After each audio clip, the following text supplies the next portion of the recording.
Мы рады приветствовать вас на нашем канале «Правильное питание». Я говорю с вами как женщина, которая много лет изучает, как надо питаться правильно, а не как кто-то лечился. Сегодня будет документальное повествование, без мифов. В конце видео вывод, который меняет взгляд на еду навсегда. В этом видео я показываю не страхи, а факты, какие продукты нельзя сочетать, даже если так привыкли в семье. Эти ошибки совершают и мужчины, и женщины ежедневно, и самое опасное – последствия проявляются не сразу. Досмотрите до конца, чтобы не повторять чужих ошибок. Несовместимость номер 1 – молоко и цитрусовые. Так делать не надо. Кислота сворачивает белок, замедляя пищеварение. Правильно, молоко употреблять отдельно. Народное правило – теплая вода с фенхелем после еды помогает мягко запустить желудок и избежать брожения. Несовместимость номер 2 – мясо и картофель. Я подчеркиваю, не запрет, а правило сочетаний. Белок и крахмал требуют разных ферментов. Правильно добавлять зелень. Народное средство – укроп и тмин в отваре уменьшают тяжесть и газообразование. Несовместимость номер 3 – фрукты сразу после еды. Так делать нельзя. Фрукты начинают бродить. Правильно есть их за 30 минут до еды. В традициях использовали настой мяты и ромашки, чтобы остановить процессы брожения и снять вздутие. Несовместимость номер 4 – рыба и молочные продукты. Я акцентирую именно в одном приеме пищи. Это перегружает печень.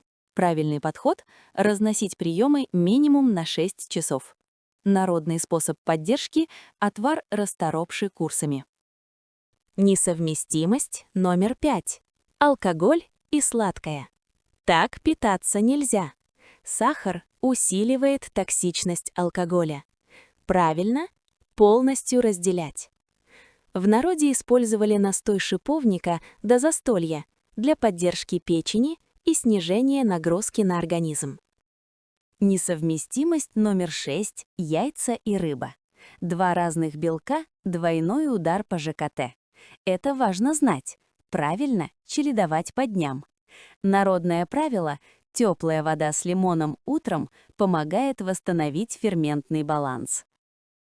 Несовместимость номер 7. Холодные напитки и горячая еда. Я всегда подчеркиваю это в консультациях.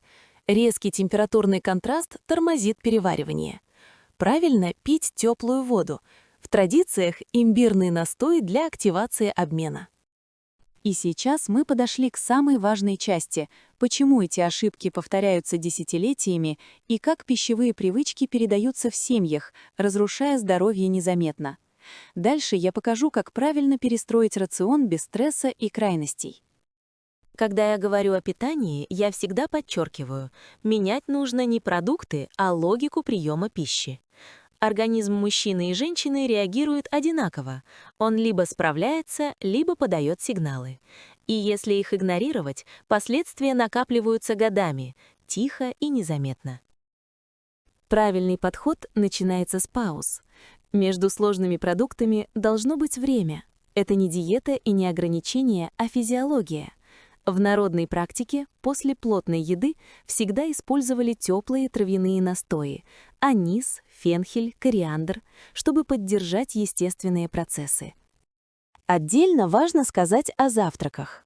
Я показываю, как не надо начинать день. Кофе с молоком натощак, сладкая выпечка, холодные напитки. Правильно – теплая вода, немного жира, затем белок. Так организм включается мягко, без стресса. Ошибкой считается и смешивание нескольких белков за один прием. Это не ускоряет насыщение, а наоборот, истощает ферменты. В традициях всегда было правило простоты. Один основной продукт, остальное в поддержке. Это снижает нагрузку на желудок и кишечник. Я часто подчеркиваю, если после еды возникает сонливость, тяжесть, вздутие, это не норма возраста, это сигнал о неправильных сочетаниях. Народное средство здесь простое – теплый настой ромашки или мелисы, а главное – пересмотр рациона. Важно понимать, что несовместимые продукты не отравляют сразу. Они создают фон, воспаление, застой, хроническую усталость.